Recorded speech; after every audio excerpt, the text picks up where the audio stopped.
સૌ શ્રોતાગણોને સુજ્ઞા મહેતાના જય શ્રી કૃષ્ણ. હવે આજે આપણે 8મા સ્કંદમાં પ્રવેશ કરી રહ્યા છીએ. 8મા સ્કંદનો વિષય છે મન્વંતર. આને સંદર્ભ સ્કંદ પણ કહે છે. બ્રહ્માજીના એક દિવસમાં 14 મનુ આવે છે. એક મનુના શાસનકાળને મન્વંતર કહે છે. જેમ ભારતની કેન્દ્રીય સરકારનું શાસન 5 વર્ષનું હોય છે, તો 5 વર્ષ માટે એક પ્રધાનમંત્રી હોય છે. અમેરિકામાં રાષ્ટ્રાધ્યક્ષનો શાસનકાળ 4 વર્ષનો હોય છે. આ જ પ્રમાણે બ્રહ્માના એક દિવસમાં એક કરીને 14 મનો આવે છે. તેમનું કામ હોય છે ધર્મની સ્થાપના કરવી. દરેક મન્વંતરની પોતાની એક વ્યવસ્થા હોય છે. જેમ એક વડાપ્રધાનનું એક મંત્રીમંડળ હોય છે, જેમાં ગૃહમંત્રી, નાણામંત્રી, રક્ષામંત્રી વગેરે હોય છે. જ્યારે શાસન બદલાય છે ત્યારે મંત્રીમંડળ પણ બદલાય છે. તે જ પ્રમાણે દરેક મન્વંતરમાં બધા દેવતા હોય છે, ઋષિ હોય છે અને ભગવાનનો કોઈને કોઈ અવતાર પણ હોય છે. મનુને પુત્ર પુત્રીઓ પણ હોય છે. આ પહેલાંના 7મા સ્કંદમાં આપણે જે માનવ ધર્મનું વર્ણન કર્યું તે સામાન્ય ધર્મ હતો. હવે આ 8મા સ્કંદમાં સદ્ધર્મનું વર્ણન છે. ધર્મ અને સદ્ધર્મમાં થોડો ફરક હોય છે. સામાન્ય ધર્મનું આચરણ મનુષ્ય પોતાની શક્તિ અનુસાર કરે છે, પરંતુ શ્રેષ્ઠ પુરુષોમાં એક વિલક્ષણ શક્તિ હોય છે, જે ઈશ્વર પ્રદત્ત હોય છે. તે શક્તિના પ્રભાવથી તેઓ જે આચરણ કરે છે તેને સધર્મ કહે છે. 7મા સ્કંદમાં જે બ્રહ્મચર્ય, ગૃહસ્થ, વાનપ્રસ્થ વગેરે ધર્મો બતાવવામાં આવ્યા, તેમનું પાલન મનુષ્ય પોતાની શક્તિ અનુસાર કરે છે, પરંતુ સદ્ધર્મ ભગવત શક્તિ દ્વારા સ્થાપિત થાય છે. તેથી અધિકારી પુરુષ જ મોટા કાર્ય કરી શકે, પરંતુ આ સદ્ધર્મનો અધિકારી તે જ છે જેણે પોતાના ધર્મનું સારી રીતે પાલન કર્યું હોય. હવે પરીક્ષિત કહે છે, મહારાજ, આપને સ્વયંભૂ મનુની વાત તો કહી, પરંતુ બીજા જે મનુ થયા અને તે મન્વંતરોમાં જે ઘટનાઓ થઈ તે બધું પણ મને કહો. આ 8મા સ્કંદમાં મન્વંતરોની કથા દ્વારા ભગવત સ્મરણરૂપી ધર્મ, પ્રતિજ્ઞા પાલનનો ધર્મ વગેરેનું વર્ણન છે. ભગવાનના સ્મરણથી સંપૂર્ણ સંકટ દૂર થઈ જાય છે. આ વાતનો વિશેષ રૂપે અહીં ઉલ્લેખ છે. તે પછી દાન ધર્મનું વર્ણન છે અને પછી પ્રતિજ્ઞા પાલનનું પણ વર્ણન છે. પ્રથમ ગજેન્દ્રની કથા આવે છે. તે પછી રાજા બલિ અને વામન ભગવાનની અતિ મધુર કથા છે અને અંતમાં મત્સ્ય અવતારની કથા છે, જેની સાથે આ 8મો સ્કંદ પૂરો થાય છે.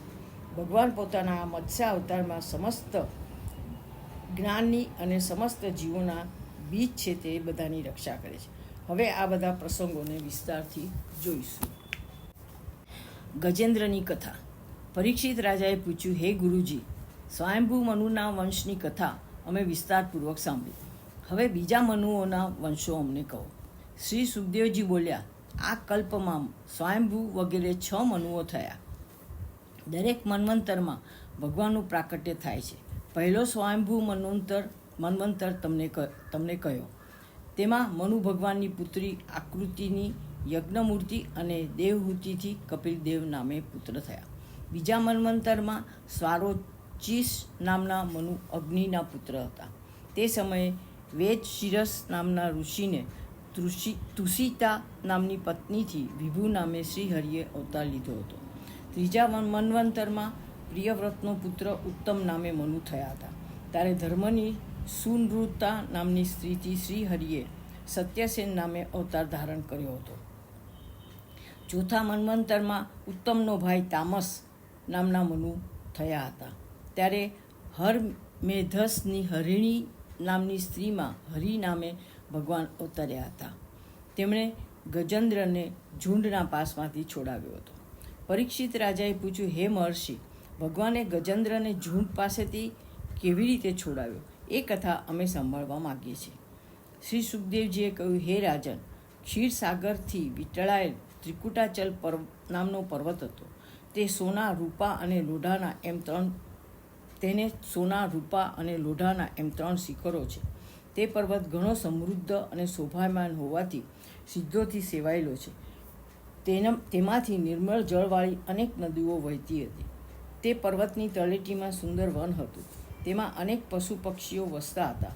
અનેક સુંદર સરોવરવાળા તે પર્વતમાં દેવો અને દેવાંગનાઓ ક્રીડા કરતા હતા. તેની આસપાસ દિવ્ય ફળ ફૂલના વૃક્ષોથી સુશોભિત બગીચો હતો. એ વનોની વચમાં સુંદર કિનારાવાળું સહસ્ત્ર પાંખડીવાળા સોનેરી કમળોથી સુશોભિત એક વિશાળ સરોવર હતું. તે પર્વત પર એક ગજેન્દ્ર પોતાના વિશાળ કુટુંબ સાથે રહેતો હતો. ઉનાળામાં ઉકળાટથી તપી જવાને કારણે ઠંડક મેળવવા માટે તે મધ ઝરતો હાથી એક દિવસ હાથણીઓ તથા બચ્ચાઓની સાથે એ સુવાસિત જળ ભરેલા સરોવર કાંઠે આવ્યો. ગજેન્દ્ર હાથણીઓ સાથે સરોવરમાં જળ ક્રીડા કરવા લાગ્યો. એ જળ ક્રીડા કરવામાં એટલો બધો મત્ત બની ગયો કે તેને આગળ પાછળનો પણ ખ્યાલ ન રહ્યો. આ સમયે સરોવરમાં રહેલા એક મગરે તેનો પગ પકડ્યો. દેવેચ્છાએ દુઃખમાં આવી પડેલા હાથીએ મગરની પકડમાંથી છૂટવા ઘણા પ્રયત્નો કર્યા, પરંતુ તે છૂટી શક્યો નહીં. મગર જ્યારે હાથીને ખેંચવા લાગ્યો ત્યારે તેની સાથેના હાથણીઓ ચીચિયારીઓ પાડવા લાગ્યા, પરંતુ તેને કોઈ બચાવી શક્યું નહીં. બંને સમાન બળવાન હતા, તેથી બંને વચ્ચે યુદ્ધ કરતાં કરતાં 1000 વર્ષો વીતી ગયા. છેવટે ગજેન્દ્ર થાકી જતા તેનું શરીર શિથિલ પડી ગયું. તેથી મગર બમણા જોરથી ગજેન્દ્રને અંદર ખેંચવા લાગ્યો. હાથણીઓને ખાતરી થઈ ગઈ કે હવે આ ડૂબીને મરી જશે, તેથી બધા તેને છોડીને ચાલ્યા ગયા. આ આખા જંગલનો રાજા હોવા છતાં દુઃખના સમયે તેને કોઈએ સાથ આપ્યો નહીં. તે જ્યારે એકલો પડ્યો ત્યારે તેનામાં જ્ઞાન જાગૃત થયું. તેણે વિચાર્યું, હવે પરમેશ્વર વિના મારો બીજો કોઈ આશરો નથી. તે જ મારું રક્ષણ કરશે, માટે હું એ પરમ કૃપાળુ પરમાત્માને શરણે જાઉં. તેને મનને સ્થિર કરી પોતે પૂર્વજન્મના જે ઉત્તમ સ્ત્રોત શીખ્યો હતો તેના જપ દ્વારા ભગવાનની હૃદયપૂર્વક સ્તુતિ કરી. ગજેન્દ્રની સ્તુતિથી પ્રસન્ન થઈ શ્રીહરિ વેદમય ગરુડ પર બેસીને પ્રકટ થયા. પ્રભુને જોતા જ ગજેન્દ્ર સૂંઢમાં એક ઉત્તમ સહસ્ત્ર દળવાળું કમળ લઈ પ્રભુને અર્પણ કરી પ્રણામ કર્યા. ગજેન્દ્રને દુઃખી જોઈ શ્રીહરિએ ગરુડ પરથી નીચે ઉતરી પેલા મગર સાથે ગજેન્દ્રને સરોવરમાંથી બહાર ખેંચી કાઢી સુદર્શન ચક્રથી મગરનું મુખ ચીરી નાખી ગજેન્દ્રને તેનાથી છુટકારો અપાવ્યો. આ મગર પૂર્વે હુહુ નામનો ગંધર્વ હતો. તે પોતાની સ્ત્રીઓ સાથે જલક્રીડા કરી રહ્યો હતો. તે વખતે દેવલ ઋષિ ત્યાં સ્નાન કરવા આવ્યા. ત્યારે ગંધર્વે ડૂબકી મારી એના પગ પકડી ખેંચ્યા. આથી દેવલ ઋષિએ તેના પર ગુસ્સેથી શાપ આપ્યો, તું મગર થઈ જઈશ.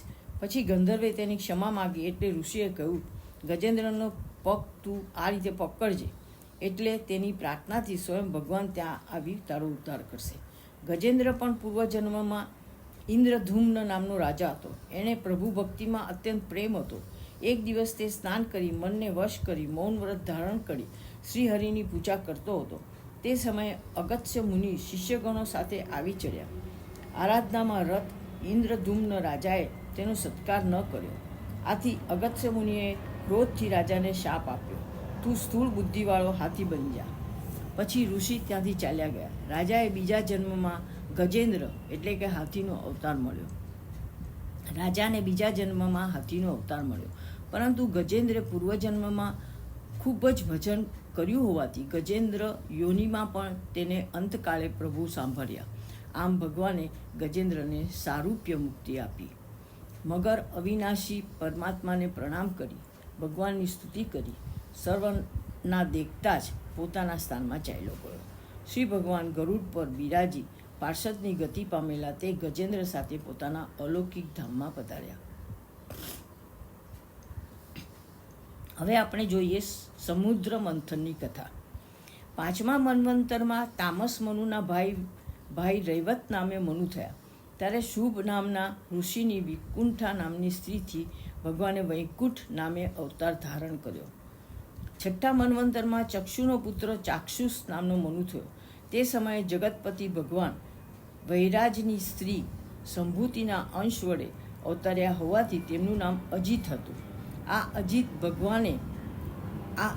ભગવાનને જ સમુદ્ર મંથન કરી દેવોને અમૃત પાયું હતું અને પાણીમાં તરતા મંદરાચલને કાચબાના સ્વરૂપથી પોતાની પીઠ પર ધારણ કર્યો હતો. તેની કથા હવે સાંભળો. હે રાજન, એકવાર ઇન્દ્ર રાજા હાથી પર સવાર થઈને ફરવા નીકળ્યા હતા. કે રસ્તામાં તેમને દુર્વાસા ઋષિ મળતા તેમણે પોતાની પુષ્પમાળા ઇન્દ્રને પ્રસાદી તરીકે આપી. ઇન્દ્રને તે માળાની કદર ન કરતા હાથીના ગંડ સ્થળ પર મૂકી. હાથીએ તે માળાને લઈ નીચે નાખી, પગથી તે છૂંદી નાખી. આ જોઈ દુર્વાસા મુનિએ ક્રોધિત થઈ ઇન્દ્રને શાપ આપ્યો, તું લક્ષ્મી રહિત થઈ જા. ઇન્દ્ર રાજાને શાપ મળતા જ દેવ દાનવોનું યુદ્ધ થયું. તેમાં દેવોની હાર થઈ. સ્વર્ગનું રાજ્ય રાક્ષસોના હાથમાં આવતા બધા દેવો દુઃખી થઈ ગયા. તેઓ ભેગા થઈ બ્રહ્માજીને શરણે જઈ સર્વ હકીકત જણાવી. બ્રહ્માજીએ બધાને ભગવાન અજીતના શરણે જવા કહ્યું. બ્રહ્માજી દેવોને લઈ અજીત ભગવાનના નિજધામ વૈકુંઠ લોકમાં ગયા અને તેમની સ્તુતિ કરી. તેમની સ્તુતિ સાંભળી શ્રીહરિ પ્રકટ થયા. શ્રીહરિએ તેઓના હૃદયને જાણી લીધું. તેમણે કહ્યું, હે દેવો, તમે દાનવોની સહાયથી સમુદ્ર મંથન કરો. તેમાંથી અમૃત કુંભ નીકળશે. તેનું પાન કરવાથી અમર બનશો. હું તમને એ કાર્યમાં સહાય કરીશ. દેવો આનંદિત થયા. પ્રભુને પ્રણામ કરી તેઓ દાનવો પાસે આવ્યા અને કહ્યું, તમે મદદ કરો તો આપણે સમુદ્ર મંથન કરી અમૃત મેળવીએ. દાનવોને પણ અમૃત મેળવવાની લાલસા જાગી. દેવો અને દાનવોએ અપૂર્વ બળથી સુવર્ણમય મંદરાચલ પર્વતને ઉપાડી સમુદ્ર તરફ લઈ જવા લાગ્યા. પરંતુ અડધા રસ્તે બધા થાકી જવાથી ભગવાન વિષ્ણુ ત્યાં પ્રકટ થયા અને તેમણે પક્ષીરાજ ગરુડની પાંખ ઉપર પર્વતને ચડાવી ક્ષીર સમુદ્ર પર આવ્યા. પછી નાગરાજ વસુકીને અમૃતમાં ભાગ આપવાનું નક્કી કરી સમુદ્ર મંથનમાં મદદ કરવા કહ્યું. વાસુકી તૈયાર થયા. તેણે પર્વતની ફરતો નેત્રાની જેમ વીંટાળી દીધો. દૈત્યોએ નાગનું મુખ અને દેવોએ તેનું પૂંછડું પકડી મંથન શરૂ કર્યું. પરંતુ મંદરાચલ પર્વત ભારે હોવાથી સમુદ્રમાં ડૂબવા લાગ્યો.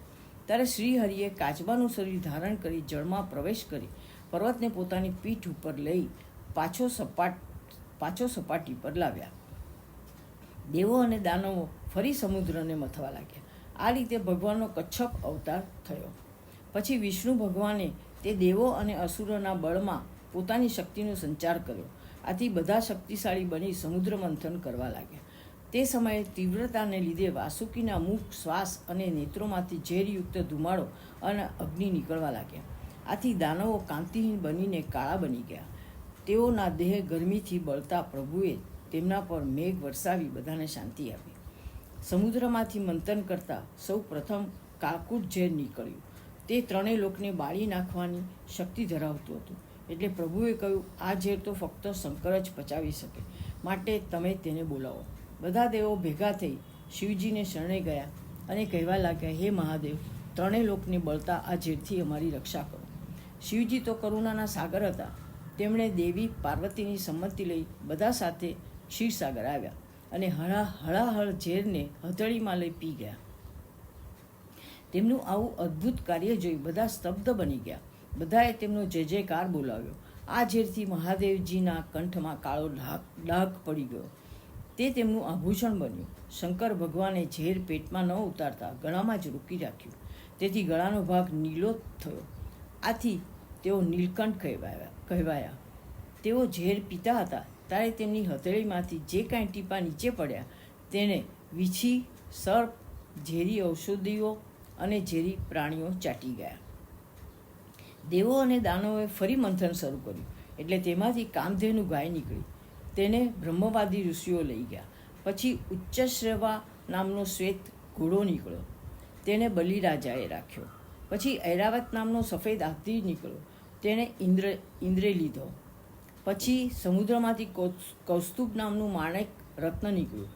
તેને હરિએ છાતી પર આભૂષણ તરીકે રાખ્યું.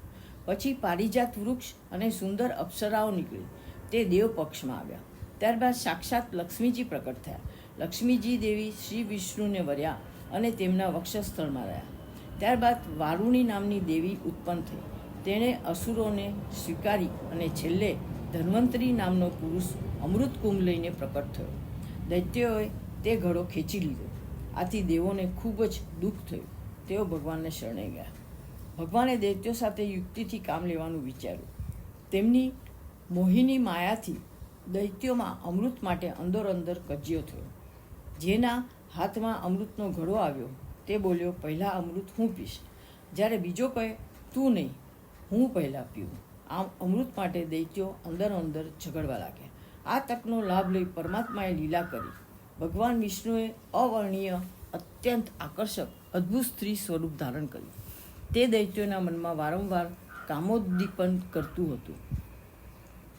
મોટા મોટા મનીઓને પણ ચલિત કરે એવા લાવણ્યવાળી મોહિનીને જોઈ દાનવો મંત્રમુગ્ધ બની ગયા. તેઓ સ્ત્રી પાસે પહોંચ્યા અને કહેવા લાગ્યા, હે મોહિની, તું કોણ છે? તે અમારું ચિત્ત હરી લીધું છે. અમે કશ્યપના પુત્રો ભાઈઓ છીએ, છતાં એક વસ્તુ માટે અમે વેર બાંધી રહ્યા છીએ.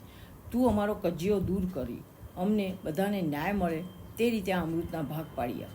આમ કહી દૈત્યોએ અમૃતકુંભ મોહિનીના હાથમાં આપી દીધો. અમૃતનો કળશ લઈ મોહિની નારાયણ બોલ્યા, હું તમને બધાને આપું, પણ તમે સારું નરસું કરો કે વધારે ઓછું મળ્યું તેમ કહેશો તો હું અમૃત વહેંચવા તૈયાર નથી. બધાએ મોહિની નારાયણનો પ્રસ્તાવ કબૂલ રાખ્યો. મોહિનીએ દેવો અને દાનવોની જુદી જુદી પંગત કરી. એક બાજુ દેવો અને બીજી બાજુ દૈત્યો બેઠા. શ્રી વિષ્ણુએ વિચાર્યું કે જો ક્રૂર દાનવોને અમૃત મળશે તો તેઓ અમર બનીને જગતમાં આતંક ફેલાવશે. તેણે અમૃત પાવું એ સર્પોને દૂધ પાવા જેવું અઘટિત છે.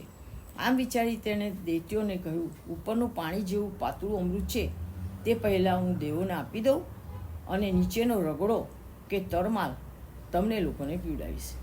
અસુરો મોહિનીથી મોહિત હતા અને પ્રતિજ્ઞાબદ્ધ હતા. આથી તેમણે કોઈ વિવાદ ન કર્યો. મોહિની નારાયણે દેવોને અમૃત પાવાનું શરૂ કર્યું અને રાહુ નામનો દાનવ ચતુર નીકળ્યો. તેણે દેવતાઓનો વેશ ધારણ કરી સૂર્ય અને ચંદ્રની વચ્ચે બેસી ગયો. રાહુ અમૃત પીતો હતો કે સૂર્યચંદ્ર બોલી ઉઠ્યા, આ તો દાનવ છે. ભગવાને તરત જ સુદર્શન ચક્રથી તેનું મસ્તક ધડથી અલગ કરી દીધું. તેનું ધડ પૃથ્વી પર પડ્યું, પણ તેનું મસ્તક અમૃતના સ્પર્શ માત્રથી અમર થઈ ગયું. બ્રહ્માજીએ તેનો એક ગ્રહ કર્યો. આમ દેવો અમૃત પીને અમર થઈ ગયા. અમૃતપાન પૂરું થતાં શ્રી વિષ્ણુ ભગવાને મોહિની રૂપનો ત્યાગ કરી પોતાના અસલ સ્વરૂપમાં આવી ગયા અને અંતર્ધાન થઈ ગયા. આમ દેવો અને દાનવોએ સમુદ્ર મંથનમાં સરખો પુરુષાર્થ કર્યો, છતાં અમૃતપાનનો લાભ ફક્ત દેવોને જ મળ્યો, કારણ દેવોએ પ્રભુના ચરણ કમળનો આશ્રય કર્યો હતો, જ્યારે દાનવો પ્રભુથી વિમુખ હતા. પ્રભુ પોતાના ભક્ત દેવોને અમૃત પીવડાવી અદૃશ્ય થયા, એટલે દૈત્યો દેવો સાથે લડવા લાગ્યા અને દૈવાસુર સંગ્રામ નામે ઉગ્ર યુદ્ધ શરૂ થયું, જે મહાભયંકર અને રોમાંચજનક હતું. બંને પક્ષો ઉગ્ર બનીને એકબીજાનો નાશ કરવા ઈચ્છતા હતા. તે યુદ્ધમાં દાનવનો સંહાર થતો જોઈ બ્રહ્માએ દેવર્ષિ નારદને યુદ્ધ અટકાવવા મોકલાવ્યા. નારદજીએ દેવોને સમજાવી યુદ્ધ કરતા અટકાવ્યા. નારદજીના વચનોને માન આપી દેવોએ યુદ્ધ બંધ કર્યું અને દેવલોક તરફ ચાલ્યા ગયા. બચી ગયેલા અસુરો બલિરાજાને અસ્તાચલ પર્વત પાસે લઈ ગયા. શુક્રાચાર્ય પોતાની સંજીવની વિદ્યાથી તેમને અને બીજા જે અસુરોના દેહ આખા હતા તેને સજીવન કર્યા. હવે આપણે જોઈએ મોહિની સ્વરૂપથી શિવજી મોહ પામ્યા. શ્રી વિષ્ણુજીએ મોહિની સ્વરૂપથી દાનવોને મોહિત કરી દેવકોણોને અમૃત પાયું. આ વાત સાંભળી મહાદેવજીને પણ મોહિની નારાયણના દર્શન કરવાની ઈચ્છા થઈ. તેઓ પાર્વતીજી સાથે વૈકુંઠ ધામમાં આવ્યા. વિષ્ણુએ તેમનો યોગ્ય સત્કાર કર્યો. પછી શિવજીએ કહ્યું, હે પ્રભુ, લીલા કરવા માટે આપ જાત જાતના રૂપોને અવતારો ધારણ કરો છો. મેં તમારા દરેક અવતાર જોયા છે, પરંતુ આ મોહિની નારાયણનો અવતાર જોવાનો બાકી છે, માટે તે જોવા હું અહીં આવ્યો છું. વિષ્ણુ ભગવાને હસીને કહ્યું, હું તમને તે સ્વરૂપ બતાવું છું. આમ ભગવાન અદૃશ્ય થઈ ગયા. પ્રભુએ એવી લીલા કરી કે ત્યાં એક રમણીય બાગ દેખાયો. તેમાં અતિ સુંદર સ્ત્રી હાથમાં દડો લઈ રમતી હતી. તેની સુંદર વસ્ત્રાભૂષણો પરિધાન કર્યા હતા. દડો ઉપર નીચે થતાં તે સ્ત્રી ઘડી ઘડી કૂદતી, નીચે નમતી, તેથી તેનો તેજસ્વી હાર વક્ષ પર ઉછળતો હતો. શિવજી તે મોહિનીના દર્શનમાં એવા તો તન્મય થઈ ગયા કે સાથે પાર્વતીજી આવ્યા છે તે પણ ભૂલી ગયા. એટલામાં પવનની લહેરથી તેનું ઉપવસ્ત્ર ઉડી ગયું અને તેના આકર્ષક અંગ ઉપાંગો ખુલ્લા પડી ગયા. શિવજી મંત્રમુગ્ધ બની તેની પાછળ દોડ્યા. તે સમયે અમોઘ વીર્યવાળું શિવજીનું વીર્ય પણ ઝરી રહ્યું હતું. તે વીર્ય જ્યાં જ્યાં પડ્યું ત્યાં સોના રૂપાના ક્ષેત્રો થયા. વીર્ય ઝરી ગયા બાદ શિવજીએ પોતાના આત્માને દૈવની માયાથી મોહિત અને જડ થયેલો જોયો અને પછી તે મોહથી પોતે અટક્યા. ત્યાં તેમનો મોહ નાશ પામ્યો અને ચતુર્ભુજ નારાયણ પ્રગટ થઈ બોલ્યા, જોઈને મારી માયાને આમ હરિહરનું મિલન થયું. શિવજીએ કહ્યું, પ્રભુ, તમારી માયાનો પાર પામવો અશક્ય છે. પછી શિવજી વૈકુંઠમાંથી પોતાના ગણો સાથે કૈલાસધામમાં ગયા. હવે આપણે જોઈએ 7મા મન્વંતરથી માંડી સર્વ મન્વંતરોનું વર્ણન. શ્રી સુખદેવજી બોલ્યા, સૂર્યપુત્ર શ્રાદ્ધદેવ નામે મનુ છે. 7મા મન્વંતરમાં કશ્યપ અને અદિતિથી ભગવાન વામનનો જન્મ થયો હતો. 8મા મન્વંતરમાં સાવરણી મનુ થશે. તે સમયે દેવગુહ્ય નામના પુરુષથી સરસ્વતી નામની સ્ત્રીમાં સાર્વભૌમ નામને ભગવાન અવતાર લેશે અને 7મા મન્વંતરમાં ઇન્દ્ર પાસેથી ઇન્દ્રપદ લઈ બલિને આપશે. ત્યારબાદ વરુણનો પુત્ર દક્ષ સાવરણી નામે 9મો મનુ થશે. તે સમયે આયુષ્યમાનની અંબુધારા સ્ત્રીમાં ઋષભ નામે ભગવાન અવતાર લેશે. ત્યાર પછી ઉપશ્લોકનો પુત્ર બ્રહ્મ સાવરણી નામનો 10મો મનુ થશે. જ્યારે વિશ્વસૃજથી વિસુચિ નામની સ્ત્રીમાં વિશ્વક્સેન નામે ભગવાન અવતાર લેશે. ત્યારબાદ આત્મવેત્તા ધર્મ સાવરણી નામે 11મો મનુ થશે. તે સમયે આર્યકની વિદ્યુતા નામની સ્ત્રીથી ધર્મસેતુ નામે ભગવાન અવતાર લેશે. 12મો રુદ્રાસાવરણી નામે મનુ થશે. ત્યારે સત્યસહસની સુનૃતા નામની સ્ત્રીથી સ્વધામ નામે ભગવાન અવતાર લેશે. ત્યારબાદ દેવસાવરણી નામે 13મો મનુ થશે. ત્યારે દેહોત્રની બૃહત્તિ નામની સ્ત્રીથી યોગેશ્વર નામે ભગવાન અવતાર લેશે. 14મો મનુ ઇન્દ્ર સાવરણી થશે. ત્યારે સત્રાયણની વિતાવા નામની સ્ત્રીથી બૃહદભાનુ નામે ભગવાન અવતાર ધારણ કરશે. આમ 14 મન્વંતર કહ્યા. તેનો સમય 1000 યુગનો છે. તેને કલ્પ કહેવાય છે. હવે આપણે બલિરાજાની કથા જોઈએ. આગળ જોયું કે અમૃત ન મળતા દૈવાસુર સંગ્રામ થયો. તેમાં અસુરો હારી ગયા, પણ શુક્રાચાર્ય અસુરોને સજીવન કર્યા. અસુરોના રાજા બલિ સર્વ રાજ્યલક્ષ્મી હારી ગયો અને પ્રાણરહિત થયો. ત્યારે ભૃગુવંશી બ્રાહ્મણોએ તેને જીવતો કર્યો. પછી તે ભૃગુવંશી બ્રાહ્મણોનો શિષ્ય બન્યો અને તેમની નિષ્ઠાપૂર્વક સેવા કરવા લાગ્યો. એટલે તેના પર પ્રસન્ન થયેલા ભૃગુવંશી બ્રાહ્મણો એ સ્વર્ગ જીતવાની ઈચ્છાથી બલિરાજાનો વિધિપૂર્વક મહાભિષેકથી અભિષેક કર્યો અને પાસે વિશ્વજીત યજ્ઞ કરાવ્યો. તે યજ્ઞ કુંડમાંથી સુવર્ણનો રથ, સુવર્ણ જડેલ દિવ્ય ધનુષ, અકૂટ બાણોથી ભરેલા 2 ભાથા અને દિવ્ય બખ્તર વગેરે પ્રકટ થયા. બલિરાજાના દાદા પ્રહલાદે કદી કરમાય નહીં તેવી પુષ્પોવાળી માળા શુક્રાચાર્યે શંખ આપ્યો. આ રીતે યુદ્ધની સર્વ સામગ્રી મેળવી બલિરાજા બ્રાહ્મણોને, ગુરુદેવને અને પ્રહલાદને પ્રણામ કરી અસુરોની મોટી સેના લઈ સ્વર્ગલોક તરફ પ્રયાણ કર્યું. શુક્રાચાર્યે બલિરાજાને પોતાનું બ્રહ્મતેજ આપ્યું. જોતજોતામાં બલિરાજાએ સ્વર્ગપુરીને ઘેરી લીધી અને દિવ્ય શંખ વગાડવા લાગ્યો. ઇન્દ્રે બલિરાજાનો ઉદ્યમ જાણી લઈ સર્વ દેવો સાથે બૃહસ્પતિ પાસે ગયા અને કહ્યું, હે ભગવાન, બલિરાજા તો તેજથી આવો બળવાન બન્યો છે. બૃહસ્પતિએ કહ્યું, હે ઇન્દ્ર, ભૃગુવંશી બ્રાહ્મણોએ બલિરાજાના તેજમાં અને બળમાં વૃદ્ધિ કરી છે.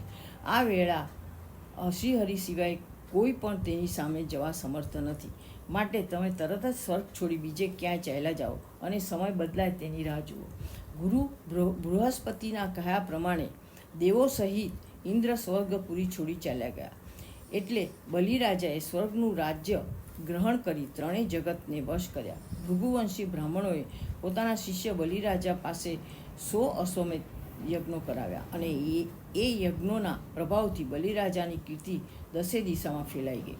બલિરાજાનો વિજય અને દેવોની દુર્દશાના સમાચાર સાંભળી દેવમાતા અદિતિને ખૂબ દુઃખ થયું. તેમની ચિંતાનો પાર ન રહ્યો. તે અરસામાં જ કશ્યપ ઋષિ લાંબા કાળની સમાધિમાંથી જાગી અદિતિના આશ્રમમાં ગયા. તેમણે અદિતિને ઉદાસ જોઈ. તેની ઉદાસીનું કારણ પૂછ્યું. ત્યારે અદિતિએ પોતાના દુઃખની વાત પતિને કહી. કશ્યપ મનુએ ભગવાનને શીઘ્ર પ્રસન્ન કરનારું પયોવ્રત કરવાનું કહ્યું. હવે આપણે પયોવ્રત પયોવ્રત વિશે જાણીએ. ભગવાન બ્રહ્મદેવે મને આ વ્રત વિશે કહ્યું હતું. આ વ્રત ફાગણ મહિનાના શુક્લ પક્ષમાં 12 દિવસ એટલે કે દ્વાદશી સુધી કેવળ દૂધનો આહાર લઈ પરમ ભક્તિથી ભગવાન વિષ્ણુનું પૂજન કરવું. પ્રથમ અમાસને દિવસે ભૂંડે ખોદેલી માટીનો શરીરે લેપ કરી નદીમાં સ્નાન કરતા બોલવું, હે પૃથ્વી દેવી, વરાહ ભગવાને આપનો રસાતલમાંથી ઉદ્ધાર કર્યો છે. હું આપને નમસ્કાર કરું છું. આપ મને પૂર્ણપણે પાપ મુક્ત કરો. પછી નિત્ય નૈમિતિક નિયમો દ્વારા સાવધાન રહી મૂર્તિમાં, પૃથ્વીમાં, સૂર્યમાં, જળમાં, અગ્નિમાં તથા ગુરુમાં ભગવાનનું પૂજન કરવું. પછી સ્તુતિ કરવી. ત્યારબાદ ચંદન અને પુષ્પોથી પૂજા, દૂધથી સ્નાન કરાવવું, જનોઈ, અલંકારો, પાદ્ય, આચમન, ધૂપ, ચંદન વગેરેથી ઓમ નમો ભગવતે વાસુદેવાય આ દ્વાદશાક્ષર મંત્રથી ભગવાનની પૂજા કરી ખીરનું નૈવેદ્ય ધરાવવું. તે જ મંત્રથી હવન કરવું. એ નૈવેદ્યનો પ્રસાદ બધાને વહેંચી પોતે આરોગવો. દ્વાદશ અક્ષર મંત્રની એક માળા ફેરવવી. રોજ બ્રહ્મભોજન કરાવવું. વ્રતના દિવસો દરમિયાન બ્રહ્મચર્ય પાળવું. જમીન પર પાથર્યા વગર સૂવું. ત્રિકાળ સ્નાન કરવું. સત્ય બોલવું. સંયમ રાખવો. કોઈ પણ પ્રાણીની હિંસા ન કરવી. ભક્તિમય જ રહેવું. વ્રતના છેલ્લા એટલે કે 13ને દિવસે વિદ્વાન બ્રાહ્મણ પાસે શાસ્ત્રોક્ત વિધિ કરાવી ભગવાન હરિનો પંચામૃતથી અભિષેક કરવો. મહાપૂજા કરવી. દૂધની ખીર બનાવી નૈવેદ્ય ધરાવવું. બાદ વિદ્વાન અને અન્ય બ્રાહ્મણોને વસ્ત્ર, અલંકારો અને ગાયોના દાન કરી સંતૃપ્ત કરવા. તેમને ઉત્તમ ભોજન કરાવી યોગ્ય દક્ષિણા આપી તૃપ્ત કરવા. આ વ્રત શ્રદ્ધાપૂર્વક કરશો તો તમારી મનોકામના પૂરી થશે. પતિના કહ્યા પ્રમાણે અદિતિએ શ્રદ્ધાથી આ વ્રત કર્યું. વ્રત પૂરું થતાં ચતુર્ભુજ સ્વરૂપે ભગવાન વિષ્ણુ પ્રકટ થયા. ભગવાનના દર્શન કરી અદિતિ પ્રેમથી વિહ્વળ બની પૃથ્વી પર દંડવત પ્રણામ કર્યા. તેમનું આખું શરીર ઈશ્વર દર્શનથી એટલું રોમાંચિત બન્યું હતું કે તેઓ શ્રીહરિની સ્તુતિ પણ ના કરી શક્યા. તેમની આંખો છલકાઈ ઉઠી. થોડી વારે સ્વસ્થ બની તેમણે પ્રભુની સ્તુતિ કરી. એટલે પ્રભુએ કહ્યું, હે દેવી, તમારા વ્રતથી હું પ્રસન્ન થયો છું. એટલે હું અંશાવતારથી તમારા ત્યાં પુત્ર તરીકે આવીશ અને દેવોની રક્ષા કરીશ. આમ કહી પ્રભુ અંતર્ધાન થઈ ગયા. સત્ય દ્રષ્ટિવાળા કશ્યપે પોતાને વિશે પ્રવેશેલા શ્રીહરિના અંશને સમાધિ યોગથી જાણ્યો. તેમણે મનને એકાગ્ર કરી તપને લીધે ઘણા કાળથી એકઠું કરેલું વીર્ય અદિતિમાં સ્થાપ્યું. હવે આપણે વામન ભગવાનની કથા જોઈએ. ભાદરવા સુદ 12ના દિવસે ચંદ્રશ્રવણ નક્ષત્રમાં અને અભિજીત મુહૂર્તે મધ્યાહ્ન કાળે ભગવાનનો પ્રાદુર્ભાવ થયો. ભગવાન પ્રગટ થયા ત્યારે 10 દિશાઓ પ્રસન્ન થઈ. દેવો, યક્ષો, ગંધર્વો, સિદ્ધો વગેરે પ્રભુની સ્તુતિ કરતા પુષ્પવૃષ્ટિ કરવા લાગ્યા. પતિ પત્નીના મનમાં આનંદ સમાતો નથી. કશ્યપ ઋષિ દોડતા ભગવાનના દર્શન કરવા આવ્યા. એટલે તેમણે નારાયણે ચતુર્ભુજ સ્વરૂપના દર્શન કરાવ્યા. પછી તે સ્વરૂપ અદૃશ્ય થઈ ભગવાન 7 વર્ષના બટુક વામન સ્વરૂપે પ્રકટ થયા. તેમણે સુંદર લંગોટી પહેરી હતી. આ ભગવાનનો વામન અવતાર થયો. તેમના દર્શન કરવા માટે બ્રહ્મા આદિ દેવો પણ ત્યાં આવવા લાગ્યા. દેવોના ગુરુ બૃહસ્પતિએ તેમને ઉપવિત એટલે કે જનોઈ આપી. કશ્યપ પ્રજાપતિએ તેમના જાતકર્મ વગેરે સંસ્કારો કર્યા. પછી તેમના ઉપનયન સંસ્કાર થયા. વામનજી મહારાજને જનોઈ આપવા માટે અદિતિએ લંગોટી, ધરતીએ આસન, કશ્યપ ઋષિએ મૂંજ ઘાસનો કંદોરો, ચંદ્રમાએ દંડ, આકાશે છત્ર, બ્રહ્માજીએ કમંડળ, સપ્તર્ષિઓએ દર્ભ, સરસ્વતીએ જપ કરવા માળા અને કુબેરે ભિક્ષાપાત્ર આપ્યું. બૃહસ્પતિએ વામનજીને બ્રહ્મચારીના ધર્મો સમજાવ્યા. ગુરુ બૃહસ્પતિનો ઉપદેશ સાંભળી વામનજી સૌ પ્રથમ જગદંબા પાર્વતી માતા પાસે ભિક્ષા લેવા ગયા. ભિક્ષા લાવી ગુરુજીને આપી. એટલે ગુરુજીએ આટલી ભિક્ષા કેમ? વામનજીએ તેમને મોટા યજમાન બતાવવાનું કહ્યું. ત્યારે ગુરુજીએ તેમને બલિરાજા પાસે જે નર્મદા નદીના કિનારે છે ત્યાં જવાનું કહ્યું. બ્રહ્મ તેજથી અલૌકિક લાગતા વામન ભગવાન નર્મદા નદીના તટ પર ભૃગુ કચ્છ નામના સ્થાન પર જવા નીકળ્યા, જ્યાં બલિરાજા અશ્વમેધ કરી રહ્યા હતા. તેઓ નર્મદા નદીના કિનારે પહોંચ્યા. તેઓ અશ્વમેધના મંડપમાં દાખલ થયા કે તેમના તેજથી અંજાઈ ગયેલા બ્રાહ્મણો એ બાળયોગીના પ્રભાવથી સ્તબ્ધ બની ગયા. તરત જ શુક્રાચાર્યજી તથા બીજા ઋષિઓએ ઊભા થઈ તેમને માન આપ્યું. સર્વ ઋષિ મુનિઓએ વામનજીનું સ્વાગત કર્યું. બલિરાજાએ આ બ્રાહ્મણને જોતા તેમના મનમાં થયું કે મેં મારા જીવનમાં ઘણા બ્રાહ્મણોની સેવા કરી, પરંતુ આવો તેજસ્વી બ્રાહ્મણ હજુ સુધી મેં જોયો નથી. બલિરાજાએ ઊભા થઈ વામનજીનું સ્વાગત કરીને તેમને બેસવા માટે સુંદર આસન આપ્યું. રાજા રાણી બંને વામનજીની સેવામાં લાગી ગયા. બલિરાજાએ વામન ભગવાનના ચરણ પખાળતા નખમાં પોતાનું મુખ દેખાયું. બ્રાહ્મણોએ ત્યારે પુરુષ સૂક્તનો પાઠ કર્યો. બલિરાજાએ બ્રાહ્મણને કહ્યું, તમારી જે ઈચ્છા હોય તે તમે મારી પાસેથી માગી લો.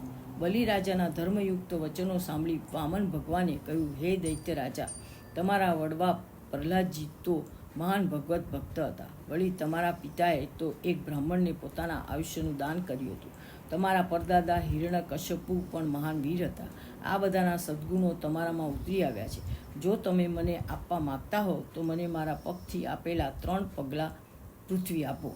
બલિએ કહ્યું, હે બ્રાહ્મણ પુત્ર, તમે હજુ નાના છો. હું દ્વીપ આપવાની શક્તિ ધરાવું છું, છતાં તમે આવી ક્ષુલ્લક માગણી કેમ કરો છો?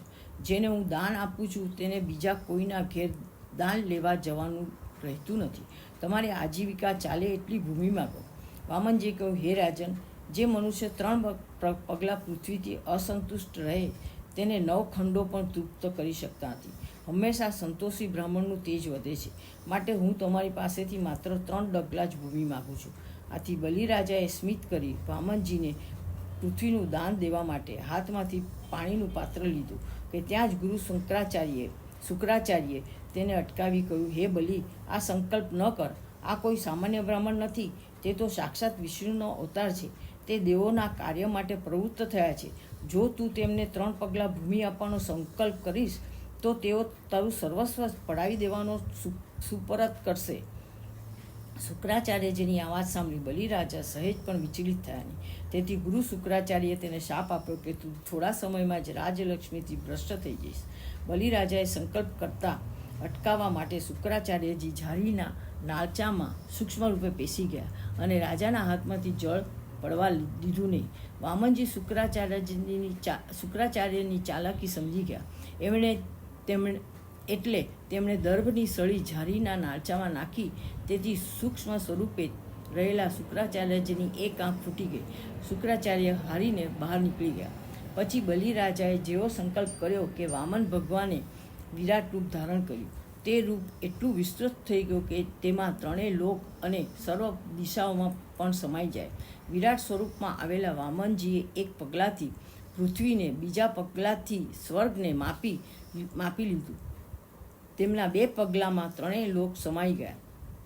પછી ત્રીજું પગલું ક્યાં ભરવું તે પૂછ્યું. બલિરાજાએ પોતાનું મસ્તક નમાવી તેના ઉપર ત્રીજું પગલું મૂકવા કહ્યું. તે સમયે પ્રહલાદજી ત્યાં આવ્યા. તેમણે શ્રીહરિને પ્રણામ કર્યા અને તેમની સ્તુતિ કરીને બોલ્યા, તમે મારા પૌત્રને લક્ષ્મીથી ભ્રષ્ટ કરી આત્મતત્વના માર્ગે ચડાવવાની કૃપા કરી. હું આપને વારંવાર નમસ્કાર કરું છું.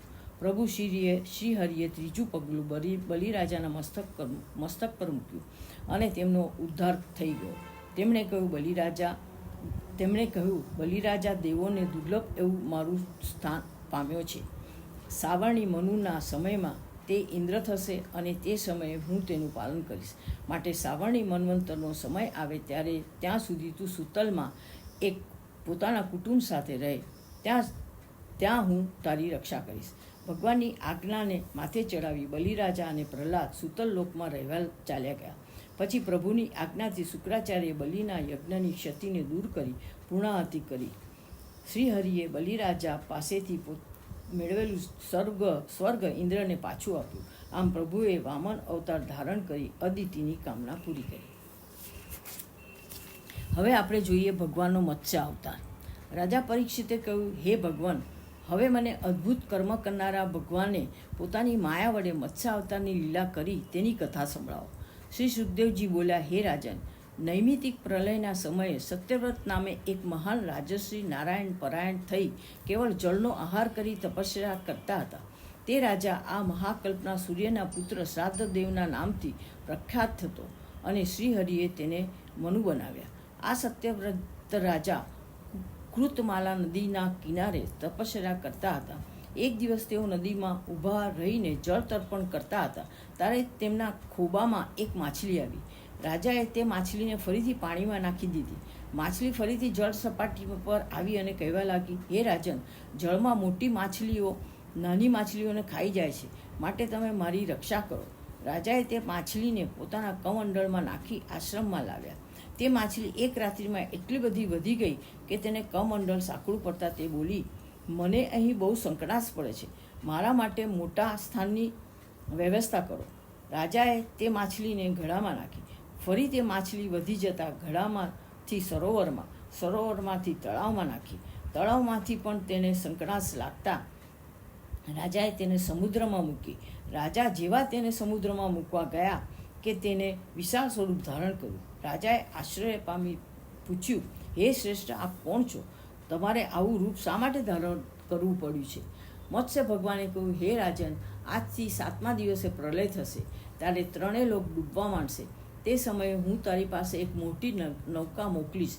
તું સર્વ ઔષધિઓ, સપ્તર્ષિઓ, સર્વ પ્રાણીઓના સૂક્ષ્મ શરીરો સાથે તેમાં બેસી જજે. મહાબળવાન વાયુને લીધે તે નૌકા ખૂબ ડોલવા માંડે ત્યારે હું તારી પાસે આવીશ. એટલે તું વાસુકી નાગ વડે નૌકાને મારા શિંગડા સાથે બાંધી દેજે. હું બ્રહ્માની રાત્રિ પૂરી થશે ત્યાં સુધી તે નૌકાને ખેંચતો મહાસાગરમાં ફર્યા કરીશ. આમ કંઈ પ્રભુ અદૃશ્ય થઈ ગયા. પ્રભુના કયા પ્રમાણે 7મે દિવસે પૃથ્વી જળમય થઈ.